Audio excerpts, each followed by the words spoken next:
So it's that time of year yet again to do the mid-year freakout tag, the tag that makes us look at... Hello everybody, my name is Kelsey, and we're about to get very, very nerdy with my mid-year freakout tag.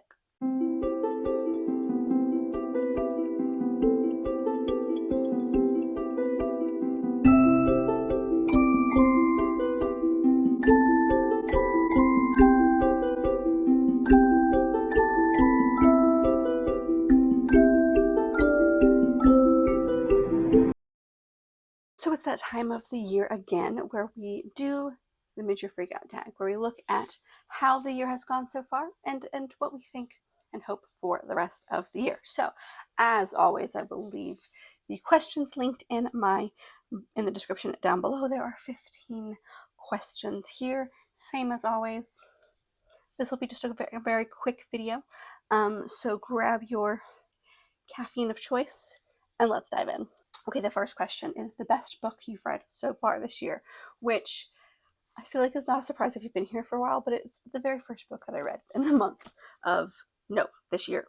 The very first book that I read in 2025, which is The Women by Kristen Hanna. I devoured this book. I've raved about this book. I did a vlog on this book, so I won't spend too much time talking about it. This book follows our main character, Frankie, who signs up during the Vietnam War to be a nurse. I mean, she is a nurse, but she signs up to be a nurse on the front line. And then it's her experience while she's on the front line, but also her experience when she comes home, how people react to her, how she's dealing with her own issues, like she clearly has PTSD but doesn't know it at the time, things like that. So I've really enjoyed this book. I never read anything by this author until this year, and I just was sucked into the story. It was very good. Tons of trigger warnings, so make sure you check that out. But otherwise, I highlighted and tabbed so many things, and there's some really important moments, some really impactful things, and then there's also a lot of sweet and lightheartedness to it as well. So it's just got everything. The next one is the best sequel that you read this year, and I think that one has to go to The Duchess Hunt by Lorraine Heath, which is the second in her Once Upon a Dukedom series. I really like this series. It follows basically 3 different dukes, and this one we follow our Duke. He was important in the first book, but in this book he takes center stage. He knows he's a duke, he needs a duchess, he needs to have an errands, but he doesn't think that he can really love because of some history that he's got with his father. So he kind of puts out a letter that says, hey, if you would like to become a duchess, write me a letter. I'll sift through and I'll pick someone out. He doesn't really sift through them. He makes his assistant secretary person sift through them, and that's Penelope, and it's the two of them as they discover they might have feelings for one another. And I just really liked their romance, and I really liked the realness of them and how they just worked really, really perfectly together. And I've talked a lot about this book, but I just really enjoyed a lot about that. So this is definitely my favorite sequel. I don't think I've read that many sequels, but that one definitely takes the cake. A new release that you haven't read yet, but you want to. For this one, I mean, there's so many, but the one that really sticks out to me is The Night and the Moth by Rachel Gillig. I'm realizing that this is the special Barnes & Noble edition. It's got these beautiful in pages, but you can't really see the cover or the title. But I read the dark, I forgot what this is, Shepherd King duology by this author, and really enjoyed it. And so I was very excited to see a new book by her. This is so heavy. By the way, like, it's not like a thick book. It's relatively thin, but like the pages are thick, and it's got heft to it. So it's a gothic story because that's just what she writes. This is her third book. That duology was the first thing that she had ever written. So it follows our main character, Sybil, and she is basically like a seer. She can divine the future a little bit, and she's one of these founding girls who are traded a decade of service for a home in the great cathedral, and she dreams, and these dreams predict the future, omens, things like that. And so then one day this guy shows up, and he is suspicious, and then all of a sudden these other girls that are with her, I think there's 9 in total, start disappearing or dying. I'm not quite sure, but they start going away. And so she ends up getting the help from this knight. and they try to figure out what's been going on. I love her magic system. Again, very gothic. I'm hoping to get to this one in the fall, but I've heard really good things. I've seen a lot of people read this and very much enjoy it. I literally just found the word gargoyle. I'm all about it. So this is one that I haven't gotten to. I have a beautiful edition of it, and I desperately want to read it. All right, most anticipated releases for the second half of the year. I have two that are kind of, I'm not quite sure which one is more anticipated. So we have The Poppy Fields by Nikki Erlich. This is the author who wrote The Measure, which was my favorite book last year. They wrote, it's like speculative sci-fi stuff. And so in this one, we have a group of people and they're traveling to what's called the Poppy Fields. And basically it's this experimental way of getting over grief. I think they put you in a little bit of a sleep. And so it's these 5 people, I think it's 5, who are traveling to that place for various different reasons. But I really enjoy, like I said, The Measure. It was my favorite book last year, and I'm excited to see what this one is. It'll probably mess up with my brain, but I'm interested to see, because I don't like, The Measure was this author's debut, so they don't write a lot of books. And I will gobble up what I can. And the other one is the third and final book in the Monsters trilogy by Vanessa Lynn, which is Once a Villain. I read the first 2 and just devoured them. I love this world. I think it's very creative, and I'm waiting for hopefully Fairy Loot, because I have the other 2 as special editions, and I would just really like the complete set. But either way, I really enjoyed the first book in the series, and then I put a lot of space between the first and the second one, not on purpose. It just kind of happened, and I was very worried, and then it ended up being amazing. So I am so excited about this one. But it basically takes place in this world where there are monsters and monster hunters, and the monsters are like people, but they have this special ability where they can steal time from humans, and they use that time to time travel. And so they're thought of as monsters because they're basically stealing minutes, weeks, hours, years, whatever they need from humans' lives. And so it's our main character discovering that she's a monster, and then realizing that she has fallen for a monster hunter and kind of goes on the run with a rival monster. And then there's also a bunch of like families, and each family has an extra ability on top of the ability to time travel. I really enjoyed the first 2 books, and I cannot wait for the third one to come out.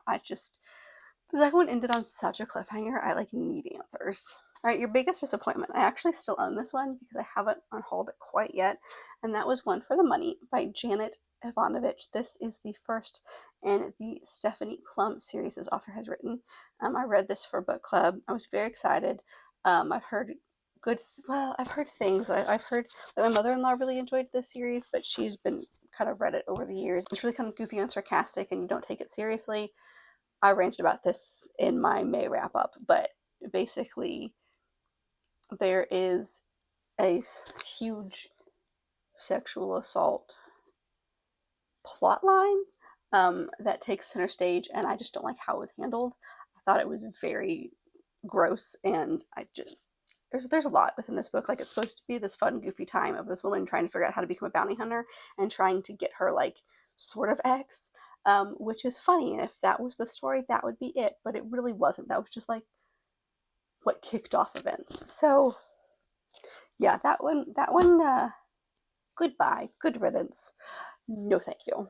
My biggest surprise, I think, is also another book club book. The one that I chose for this was Tell No One by Harlan Coben, which is a murder mystery book that I read, I think it was in April. I really enjoyed it because I went in thinking it wasn't going to be very good. I don't know what it was. Nothing about it looked particularly interesting. It was fine. It looked like every other murder mystery I'd ever read, and I was immediately shown how wrong I was. And so I think because I went in with such low expectations and then they got incredibly blown out of the water, that's why I think this one would be considered a big, big surprise. But it basically follows this guy who I think it's been 7 years. It's been some chunk of time since his wife passed, and she went missing, and then they found her body. And then he gets this email that has something in it that only him and his wife ever mentioned or talked about. And so he's maybe she is possibly still alive. And so he kind of digs up information and starts talking to people again to try to figure out what the heck is going on. And there's a lot more to it than that, but that's kind of the catalyst, the thing that kicks off this story. And I really liked it. I wasn't quite sure what we were getting into, and it turned out to be very good. So I've been shown the error of my ways, and I might look into more things by this author because I'm curious what other things are out there, because this one was just so well done. All right, favorite new author. This can be either a debut or new to you. I am torn because Kristen Hanna is not a new author, but she's new to me. I've read 2 books of hers this year so far, and I really enjoy her writing style, but I've never read anything by her. And so, like, she's definitely one that I would consider a, like, new to me author. But I also am obsessed with Callie Hart, who wrote Quicksilver. I was utterly obsessed with this book. I read this over the course of, like, the entire month of February. I want to say maybe a little bit of the end of January. And I mean, I took my time with this book. It is not a thin book. It is a chunk. And I took my time so that I could really devour it. And I loved it. So I can't really choose between these two. I've really enjoyed those 2 authors, and I'm interested to see what other things are out there. Like I said, I've read something else by Kristen Hanna, and I've kind of collected a few things by her. So I've got some that I definitely want to read. And then I'm very excited to see what other things Callie Hart has written. All right, and then we have newest fictional crush. So speaking of Quicksilver, we have a kingfisher right there on the cover. Hello, sir. I love him. So he is the main male lead. He's Fae. He has, like, he's a grumpy teddy bear is the best way I can describe it. Like, he reminds me of Cassian from the ACOTAR series, in the sense of, like, he is brutal and he will kill you, but also he's a giant teddy bear for his friends and family. And so if you really get to know him, he would do anything for you. And that's just the style I love him. And I loved seeing his story. And, like, he's gone through some trauma. So I'm, like, the fact that he's a person at all, amazing. And I think seeing what's next for him is going to be real fun. And I love him. The next one is just your newest favorite character. So I chose Hazel, who is the main character in The 13th Child by Aaron A. Craig. I devoured this book. I love this book. I've basically talked nonstop about it. Hazel is such a complex character. You see her in this book from the ages of, like, 7 to 90 plus. Like, she's, like, you see her whole life basically. And you really see her go from this kid to this adolescent to this, like, a young adult, and, like, you see her life and you see her taking charge of what she wants. And I just found her story fascinating, and the way that, like, you like the way that she interacts with her godfather in this book, who is the person who she looks up to the most and is, like, helping her out the most with her life. She goes from being afraid to say anything to him to, like, standing up to him and showing him what she really wants to do with her life. And I just think that she is a well fleshed out character and very real.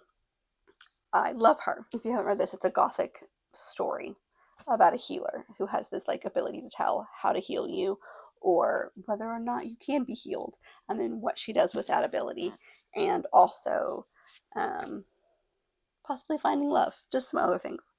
Very atmospheric, very gothic. I love that book.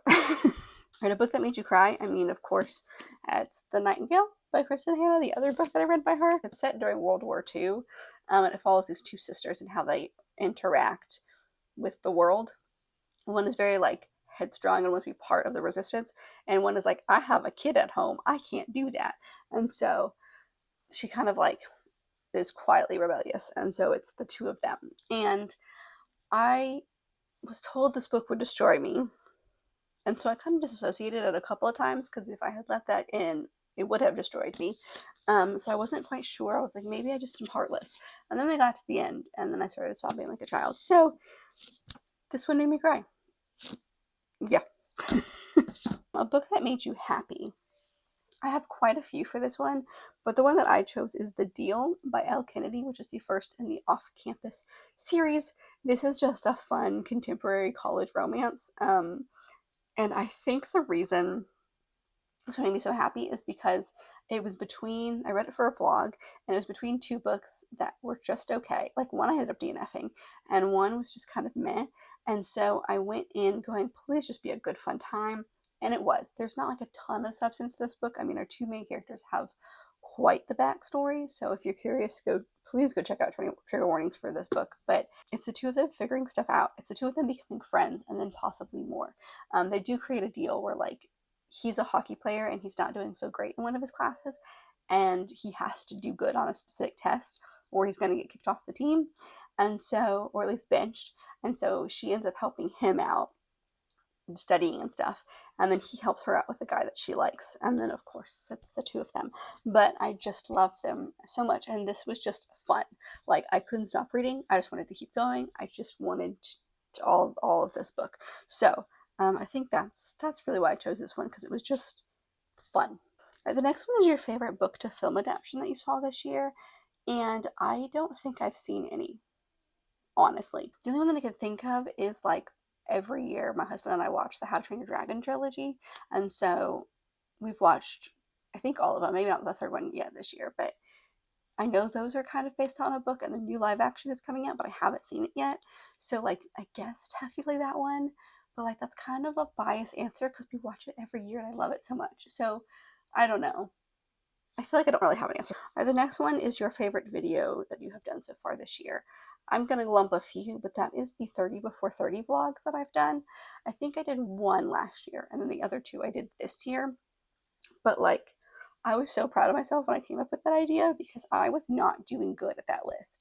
Like I made that list and then I didn't touch it for like a year. And so you'll see, probably the next video will be going through all of the books that are on that list and seeing how I did and if I read them. But I would have probably read nothing off that list if I hadn't done these vlogs. And even though they're probably not the most creative and fun thing to watch, they were really fun to make because it forced me to read certain things that I probably wouldn't have picked up for a very long time, if ever. And so it made me do some things and read some things that I really wanted to. So I'm going to say that one because I feel like I haven't done anything crazy this year that I'm like super proud of, like nothing new and inventive, because my reading has been all over the place except for that one. I'm very proud of those, and mostly just their ability to force me to read things that I desperately need to read. The next one is the most beautiful books or book that you have bought so far. So I have two, because surprise. One of them is The 13th Child. There's nothing like unique about this book, but I just really enjoy the cover. I think it's absolutely stunning. Like, I don't know what it is. I'm obsessed with it. Actually, I have three, because you know what? I really like the cover and the book of The Night and the Moth. I think like the cover itself is not super different, but the book is just really pretty. It's got beautiful end pages as well. I don't think there's anything under the dust jacket. I was wrong. There's a little bit of something under the dust jacket. So that one's really pretty. But also, the one that I think is the real answer for this question is my copy of Watermoon. I don't know if there's anything special about this one. I just did not have this book on my list, and I found it at my used book warehouse, and it was absolutely stunning, and I knew I had to pick it up. So you've got the cover, which I think is pretty normal, but I think the book itself, if you take everything off, is just absolutely beautiful. And then the other really cool thing is inside you have these cover pages that kind of tells you how to take the cover, which is stunning also, by the way, and fold it just so that it will make a little paper boat where your two main characters will be on either side. So I'm not sure I'm ever going to do that because it's honestly too pretty. But just like the book itself was very, very cool. It's very interactive, and I don't know anything about this book. It might not be great, but I'm hoping to read it very soon. I've heard good things. I don't know a lot about it, but I think that might be the most beautiful book just because it's got like all these really cool elements to it. And then the last question is the books that you need to read by the end of the year. So, I have three because I don't know how to make a decision. So the first one I'll just do because you've seen it a handful of times, which is The Night and the Moth by Rachel Gillig. I would love to get to this one in the fall. It feels very gothic. It's stunning. Yes, please. Another one that I would like to get to is The Ghostwriter, and this is by Julie Clark. I just got this in, I think it was my June book of the month. I have read 2 other books by Julie Clark and really enjoyed her mystery thriller books, and this is her newest one that came out this month. I'm just going to read to you. The synopsis isn't too long. It takes place, well, at the beginning it takes place in 1975. It says, the Taylor family shatters in a single night when 2 teenage siblings are found dead in their own home. The only surviving sibling, Vincent, never shakes the whispers and accusations that he was the one who killed them. Decades later, the legend only grows as his career as a horror writer skyrockets. Ghostwriter Olivia Dumas has spent her entire professional life hiding the fact that she is the only child of Vincent Taylor. Now on the brink of financial ruin, she's offered a job to ghostwrite her father's last book. What she doesn't know, though, is that this project is another one of his lies, because it's not another horror novel he wants her to write. After 50 years of silence, Vincent Taylor is finally ready to talk about what happened that night in 1975. So she's ghostwriting her dad's book, and I just love everything. Also, this cover gives me like Fahrenheit 451 vibes, but I have really enjoyed other things by this author, so I would love to get to that one. And then the final book is the second and final book in the Crimson Moth series by Kristen Cicerelli, which is Rebel Witch. I really enjoyed the first one, Heartless Hunter. It was like a witch versus witch hunter dynamic. They basically are pretending to fall for the other one for some reason or the other, and of course, real feelings come from that, and there's a very, very dramatic end. And this one, I think we're going to get some really good stuff in this one. And like I said, I'm pretty sure it's just a duology, so this is the end. And I just really love the first one. So I would love to get to this one as well. These all feel like fall books for me, which is great. So you probably will see these 3 again on my fall TBR. But that's it. That is a look at the tag that we always do, the Mint Your Freakout tag that we always do this time of year. I hope you enjoyed. As always, leave some of your thoughts down below on any of the books that I mentioned, or if you'd like to answer a question. Let's pick one out. If you had to answer one question, let's go with your favorite new author. Why not? Do you have a new author, whether it's new to you or a debut author? Let me know down below. Also, let me know why you love them. And if you'd like to comment something but you're not sure what to comment, comment the fire emoji for The Ghostwriter, because I'm very excited about that one. But if you like this video, and I very much hope that you did, don't forget to give it a big thumbs up and subscribe down below if you'd be part of this awesome growing family. I've also got all my social media down there, as well as other fun bookish links, so go check all that out, and I'll see you guys in my next video. Bye!